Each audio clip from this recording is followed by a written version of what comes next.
Okay. Here we go. My top 25 headed into the season. It should be noted, and I know I get this all the time, by the way. People are like, hey, don't you hate preseason rankings? Yes. Yes, I do. And you all love them. So here we go.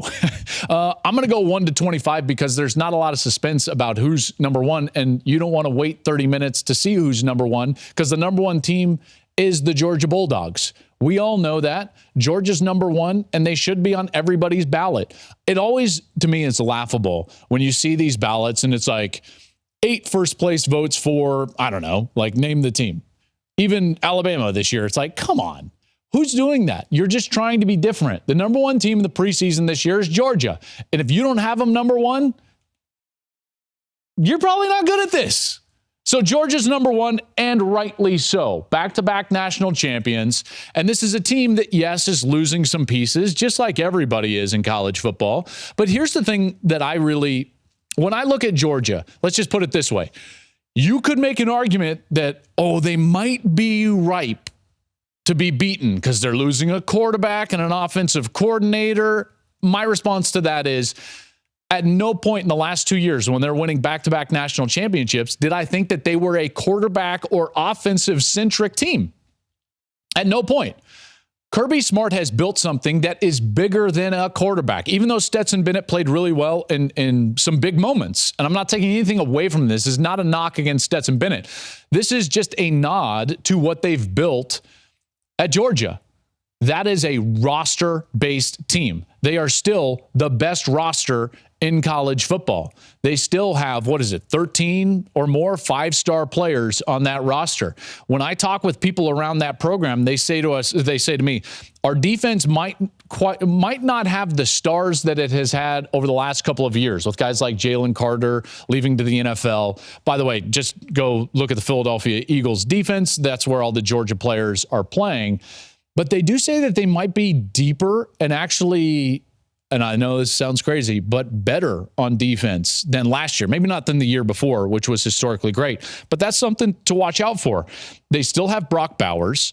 They have talented guys that are coming and competing for the quarterback job. And that's one of the easiest schedules I've ever seen a defending national champion have. And this is not their fault. I always have to preface because people think I'm taking a shot at Georgia. Not taking a shot at Georgia. They were supposed to play at Oklahoma, but because of Oklahoma's move pending to the SEC next year, that game has gone away because the return game is going to fall into the conference schedule. So now they're not going to Oklahoma, so they just have to fill that game. So guess what? They fill it with, who cares, Jones Junior High School.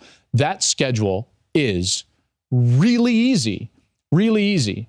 They're not going to be threatened at all until November, if they're threatened at all. Their toughest game is at Tennessee. Tennessee is a good football team, and you're going to see them on my preseason rankings. I still don't think that Georgia's going to be threatened. They weren't necessarily threatened by Tennessee last year, and Tennessee's got to replace everything that was important to them a year ago. Georgia is about a shoo-in to go to the college football playoff because I don't think they're going to even have to win the SEC. They're probably going to go undefeated, be 12-0, and be in the SEC championship game, and at that point, they're in. Doesn't matter if they beat whomever from the west side of that conference. So Georgia's schedule, plus their roster, plus Kirby, plus Georgia's number one, and rightly so. All right, number two, and then this is where you're going to have some debates start. I land with Michigan. Michigan's going to be my number 2 team in the country. Michigan's got a lot going for it this year. Jim Harbaugh is returning what I think is going to be his best team at Michigan. He's got a quarterback back. He's got the best running back tandem in the country back. They've got an offensive line that is as good or better than any offensive line in the country. And, by the way, they've won the Joe Moore Award 2 years in a row. And they got a couple of really good transfers to come into that offensive line. The defense is solid. I would say that they're even going to be better. Guys like Will Johnson entering into kind of their prime in their college career now in his second year over at corner. Mike Sainristil still their nickel back. Jim Harbaugh believes that this is a deep roster. 15 to 20 guys could get drafted off of this roster. This is a really good team. And by the way, they've won the Big Ten twice. That blueprint is sufficient in that conference, and it has worked, and it ain't changing. So I've got Michigan at number 2. Number 3 is their rival, and it's Ohio State. This, I tell you what, that game can't get here soon enough. They were both undefeated in last year's game. There's a good chance they're both going to be undefeated in this year's game. This Ohio State team is excellent. They lost those last 2 games last year. One of them to Georgia. The only 2 losses are my 1 and 2 teams from a year ago to end the year. I know Buckeye fans don't want to hear that, but that's the truth. And there's an immense amount of pressure on Ohio State this year, and namely Ryan Day. And I get it. When you're at Ohio State, you've got to beat Michigan, you've got to win the Big Ten, and you've got to go and compete for and potentially win national championships. When you look at what Ohio State has done under Ryan Day, they have completely dominated everybody except for Michigan and in the playoff. So that has to start to change. So when you look at this team, here's what I see. I see a team that is actually a little better than they were a year ago, except for quarterback. That's the only unproven position. Everywhere else, I can make an argument that they are better. Now, the offensive line, you can make, well, it can be a discussion, but I do think, having seen them in spring ball, I think that this offensive line is going to be pretty darn good. Travion Henderson should be more healthy. They should get more out of the run game. They've got the best wide receiver tandem in the country with Emeka Egbuka and the best player in college football, Marvin Harrison Jr. Their defense should be much better than they were a year ago when they couldn't get stops late in the game against Michigan and against Georgia. This is a good football team. Why am I not worried about their quarterback? It's a good question. I think it's going to be Kyle McCord. Ryan Day has played it close to the vest. But when you look at the history of Ryan Day, here's what you see. You see that he's had 1-year quarterbacks almost his entire career. If you go back to his time at Boston College or even through the NFL, even early at Ohio State, he basically had 1 year with a guy and then had to move to the next guy. In fact, the first quarterback that he had for a second year in his first, in the last 9 seasons was Justin Fields. Then he had a second year with C.J. Stroud. By the way, both of those guys, obviously very talented, had great first seasons. When you average out the first season under Ryan Day, it's about 41 total touchdowns and 5 interceptions. By the way, Kyle McCord, he's going to be playing behind an Ohio State offensive line with Travion Henderson in the backfield and Marvin Harrison on the outside. So, how do you think he's going to do, Joel? Pretty damn good. I just don't see a scenario in which Kyle McCord is the problem for Ohio State. Their big question is, can they handle Michigan, the physicality of Michigan, the physicality of Georgia? All right, we move on. My number 4 team, Alabama. I've heard a lot of people kind of insinuate that this is the year that Alabama falls off. I'm not going to fall into that trap. Alabama has recruited at too high of a level. When you look at what they did in last year's recruiting class, and granted, that's not going to impact this season to a great deal necessarily, but when you look at what they've done over the last 5 seasons, they've finished first, second, and second, and first. I think did I do 5 there? I might have done 6. I don't know. But anyways, you get the gist.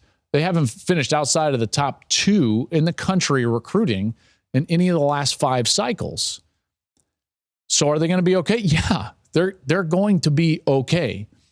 What I get concerned about with Alabama is not their roster. It's not their defense taking a step back. It's the fact that their quarterback is a concern, judging by the fact that after spring ball, they had to bring in a transfer, Tyler Buckner, to pair with their new offensive coordinator, Tommy Rees, who had him at Notre Dame. That tells me that they weren't ecstatic about what Milroe was able to do, whether it was on the field against Texas A&M last year and or in spring ball. So now Buckner is going to be there and battling for that spot. That tells me that they're unsettled at the position. That's a bit of a concern for me. Why? Because Bryce Young was so important to that team. You talk about a quarterback-centric team. Last year, they were quarterback-centric. He held them in the game against Texas, won that game for him. He was the only reason they were close against LSU. He was the only reason they were close against Tennessee. They've got to get better at wide receiver. I don't know if that's going to be all that much better than it was a year ago, and that was a huge weakness for them a year ago. In particular, when you look at what they had in the previous, call it 6-7 seasons. They were right up there with the best wide receivers in the country, along with Ohio State. And last year, it just wasn't the case. And because of that, they fell short in some of those games. So those two areas are where you got to be looking for Alabama. All right. At number 5, I go with Penn State. So Penn State, to me, is a team that is just banging on the door of that next step of success in college football. Last year, their only 2 losses were against Michigan and Ohio State.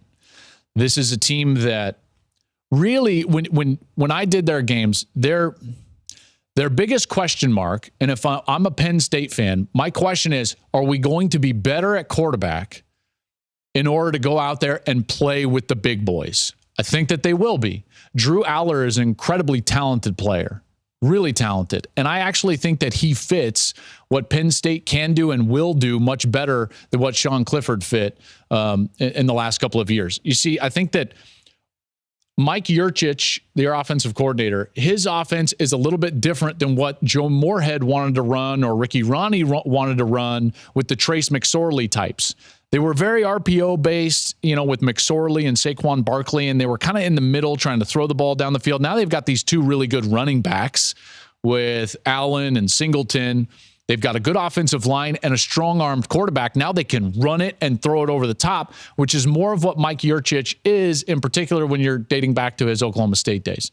So that's interesting to me. I think that it's a better fit. I like their offense a little bit more. And then on defense, they're really good on every single level. You look at what they've got. Chop Robinson up front rushing the quarterback. Abdul Carter, one of the best linebackers in the Big Ten or the country. Kalen King. This is a really good team. And the question becomes, can they knock off Michigan or Ohio State?